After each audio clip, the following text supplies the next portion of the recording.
I protest in the strongest possible terms. My delay in returning here was a result of my choice to remain on station at the blockade, such that Commodore Medwin's force may at last be dismissed, after they had remained on station without resupply for months, following an absurd request by Vice Admiral Hunswick, approved by your very hand, Mr. Rougeau, to have their supplies redirected to his picket station in Axios, where they were not remotely needed. Surely, Admiral Farren. The conduct of a flag officer under your command is your responsibility. It would be, Madam Prime Minister. And given the opportunity, I would never allow such a foolish order to be approved. However, I have now debriefed Vice Admiral Hunswick myself, and been made aware that this request, submitted without my knowledge, was signed by our esteemed new Defense Secretary, Mr. Rougeau, in the gardens of the National Opera House, by way of a personal favor. Damn your impertinence, sir!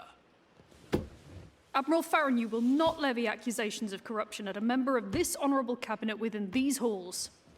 We are not here to indulge in petty bickering. I quite agree, Madam Prime Minister. If I may address this cabinet seriously, we have in this agreement with the Advari entered into the role of a slave state.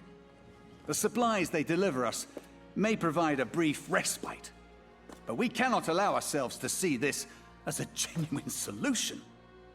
I must strongly push that preparations begin to make a forcible return into Advari space while we still have the capacity to do so. You would once again push for the betrayal of a peaceful armistice, Admiral Farren, as you did to such glorious effect at Jared Salad.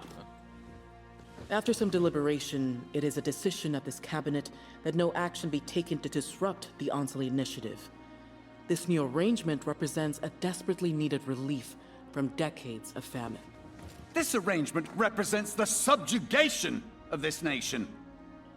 We have placed ourselves at the mercy of an alien state we have less than no cause to trust, and made ourselves reliant upon their good grace. Mr. Rougeau would invoke recent history, so I shall do the same. 15 years ago, it was the worlds of the southeastern frontier who relied on such an arrangement with our very assembly for their survival. And if they had not taken up arms to break such an arrangement, they would likely have been the first to be driven to extinction by this famine. A false equivalency, Admiral. Yes, you're quite right. It is. Because if we allow this new arrangement to stand, it will not be only one nation that is driven to destruction, but all of humanity.